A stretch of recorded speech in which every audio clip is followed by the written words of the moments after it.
لا أقسم بيوم القيامة ولا أقسم بالنفس اللوامة أيحسب الإنسان أن لن نجمع عظامه بلى قادرين على أن نسوي بنانه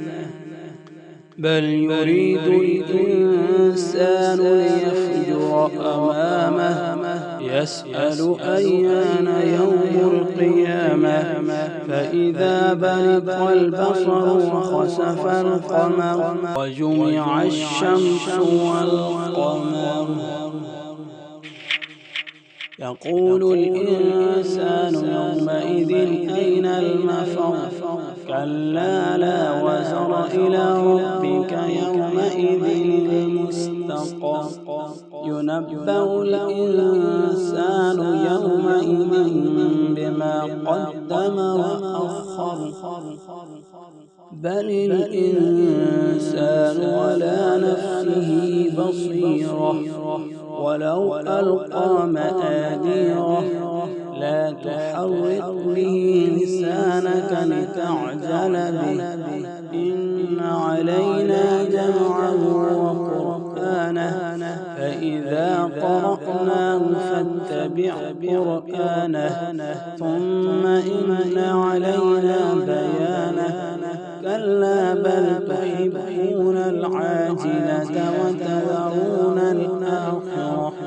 وجوه يومئذ ناظرة إلى ربها ناظرة ووجوه يومئذ باسرة تظن أن يفعل بها فاقرة كلا إذا بلغت التراقي وقيل من راق وظن أنه الفراق والتفت الساق بالساق إلى ربك يومئذ المساق فلا صدق ولا صلى ولكن كذب وتولى ثم ذهب إلى أهله يتمطى أولى لك فأولى ثم أولى لك فأولى أيحسب الإنسان أن يترك سدى